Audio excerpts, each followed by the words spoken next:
Fala time, começando aqui mais um episódio do Laboratório da Vitória. Dessa vez eu lutei a segunda seletiva do DCC. Eu fiz o primeiro vídeo para falar para vocês como foi a primeira seletiva, mas eu acabei não postando, mas esse vídeo aqui vai sair, então eu vou falar sobre as duas seletivas. Ambas as seletivas eu fiquei nas oitavas de final. Eu vou comentar um pouquinho sobre isso, né? Eu enfrentei dois atletas duríssimos ali. E vou contar aqui pra mim quem foram os destaques da competição. Tem vários temas aqui, como a gente sempre faz. Eu vou abordar vários temas aqui, mas eu vou começar falando sobre a seletiva do ADCC especificamente. Então foram duas, teve uma seletiva do ADCC no Rio de Janeiro e teve uma seletiva aqui em Indaiatuba. Ambas, cara, eu bati o peso super bem, né? Eu lutei na categoria até 88, então eu não sofro muito para bater esse peso. Eu peso geralmente entre 89 e 91 quilos, então é um peso muito tranquilo de descer. Então eu tava super saudável, cara, não tive nenhum problema na semana. E durante o campeonato, cara, eu fui lutando bem. Eu não tenho tanta experiência na ADCC. E é até curioso, cara, porque no ADCC as regras, elas favorecem muito a galera que gosta muito de brigar. E se você for ver quem gosta muito de brigar e quem briga mais, geralmente são as faixas coloridas. Então não é incomum você ver um faixa colorida vencer um faixa preta numa seletiva da ADCC, né? Pô, eu enfrentei, das 4 lutas que eu venci, eu enfrentei 3 faixas coloridas, se não 4. E, cara, foi muito difícil lutar. Porque, cara, o cara que é faixa colorida, ele não tem muito a perder quando ele luta contra um faixa preta. Em contrapartida, o faixa preta tem muito a perder, né? Ao menos as sensações de pressão, você tem muito a perder se você perde pro faixa colorida. Então eu senti essa pressão e foi extremamente desconfortável. Obviamente o ADCC ele é um evento que o formato é diferente, você não tem que levar muito isso em consideração, mas você acaba levando isso em consideração, principalmente se você compete na IBJJF e você tem o sistema de faixa muito bem consolidado. Então esse é o primeiro ponto, né?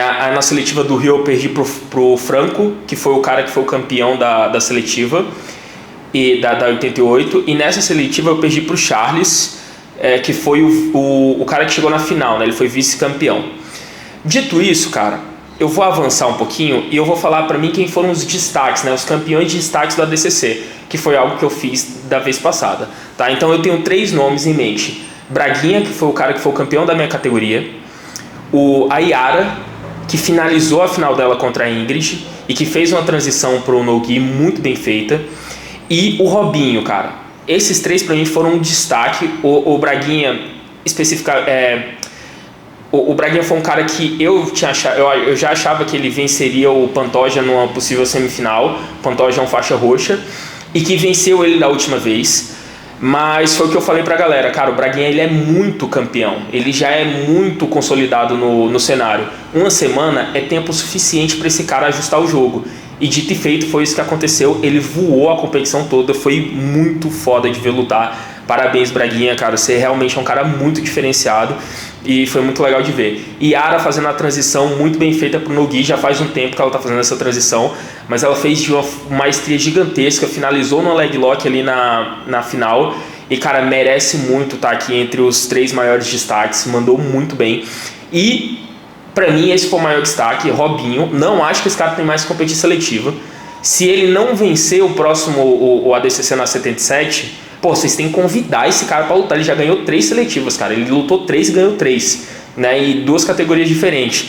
E a gente conversou ali nos bastidores, foi legal, porque ele falou assim pra mim, cara, isso no Rio. Ele falou assim, porra, eu perdi aqui, mas é como eu sempre faço, mano. Eu perco a primeira e em São Paulo eu ganho. São Paulo é meu território e eu vou vencer. E, cara, dominou. Lutou com um cara que tava com muita aura, que era o Fausto, que eu achei que era um dos grandes favoritos da categoria. Venceu o Fausto e venceu todas as outras lutas com uma superioridade gigantesca. Então, pra mim, o Robinho foi o maior destaque desse evento, tá? Então, a gente fecha aqui os destaques do ADCC e os destaques campeões do ADCC. E aí, a gente vai abordar outro tema agora, né? E esse tema eu vou abordar de uma forma muito rápida, que é o tema da insegurança. E no fim das contas, cara, tá todo mundo inseguro, né? E aí eu vou pegar um exemplo de um cara que eu gosto muito, de um atleta que é um dos maiores atletas de qualquer esporte, que é o Lewis Hamilton. E ano passado teve uma declaração do Hamilton que chamou muita atenção, que foi quando ele falou assim, cara, eu não sirvo pra nada.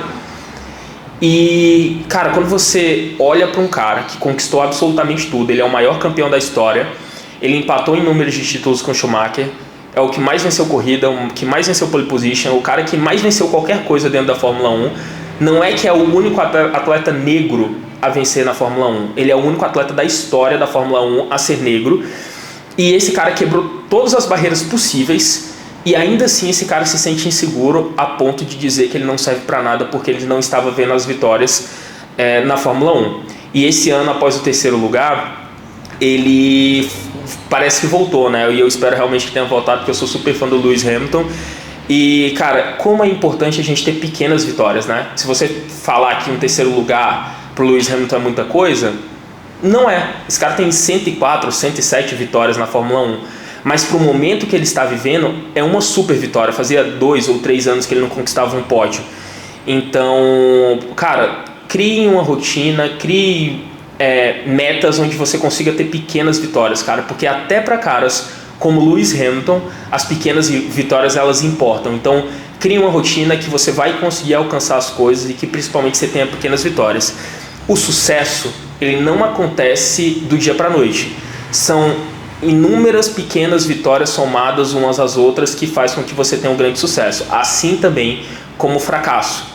Fracassar, você não fracassa do dia para a noite. São inúmeros pequenos fracassos que somados se tornam um grande fracasso. Então, crie uma rotina, crie hábitos que você consegue ter pequenas vitórias diariamente, tá? Então, esse é o segundo ponto aqui que a gente vai falar. Eu queria muito falar também, cara, sobre isso aqui. E esse vídeo eu vou aproveitando, cara, porque eu vou fazendo corte para o Instagram. Então, eu vou trazendo vários temas. Que é jiu-jitsu após os 40 anos. E o que eu observo, cara, eu sou professor de aula particular, a gente está aqui na minha academia e eu dou muita aula pra galera que tem 30 mais, 35 mais, 40 mais. E uma coisa que eu observo é que a maioria das pessoas que estão com 40 anos, eles ainda não entenderam que a idade deles, não é que a idade chegou, mas que eles não têm mais 25, 20 anos. E eles acabam tentando reproduzir a mesma coisa que eles faziam quando tinha 25 ou pior. Eles comparam eles o tempo todo com a versão deles antiga. Sendo que o mais importante nessa idade é você ajustar o treino e gastar menos energia possível. E só tem um jeito de você gastar menos energia possível, através de um treino inteligente e através de uma luta muito mais técnica. O que eu costumo falar para os meus alunos é: o tempo, ele tira de mim, de você e de qualquer pessoa a mesma coisa. Capacidade física. Você vai ficar mais fraco durante o tempo, você vai ficar menos flexível durante o tempo, você vai ficar menos tudo durante o tempo. Mas o tempo, ele não te tira sabedoria. E a sabedoria no jiu-jitsu, ela está muito mais ligada à técnica do que qualquer outra coisa. Então, se você tem algo que você consegue continuar crescendo ao longo do tempo, é a sabedoria. No caso do jiu-jitsu, é a técnica. Então, se você tem mais de 40 anos, pare de insistir em tentar ser como o cara de 25 anos, que é um faixa azul que tem, ou faixa roxa, marrom, que tem todo o tempo do mundo para treinar e que ele se dedica para a competição de como você era antigamente. Entenda a sua realidade e faça da sua realidade, extrai o melhor possível da sua realidade. E aqui fica a minha dica. A melhor realidade possível para você é ser o mais técnico possível e gastar o mínimo de energia possível, até porque esse é o princípio do jiu-jitsu, né? O princípio da alavanca é esse: menos força com muito mais eficiência, né? E aí, a gente chega aqui no nosso último tópico, que vai ser o tema do vídeo, que é se distancie de pessoas que não acreditam em você, tá? E o porquê que eu tô gravando isso, cara? Eu tava na pesagem da DCC, e eu tava na fila e tinha 3 pessoas atrás de mim. E tinha um menino, 16, 17 anos, assim, bem novinho, e ele estava muito nervoso para competir. E estava óbvio que ele não iria vencer aquela seletiva. Não pelo que ele estava falando, mas porque, é muito novo, cara, ainda estava em construção de alguma coisa, né? E não tinha a confiança que um cara de 16, 17 anos tem que ter para vencer uma seletiva como essa. E aí, o que eu ficava... Cara, eu vi durante 10 minutos, né? Infelizmente eu tava sem meu fone. Um parceiro de treino e uma parceira de treino dele falando pra ele assim: você não tem chance nenhuma, né? Não vai dar pra ganhar e não sei o que, bababá.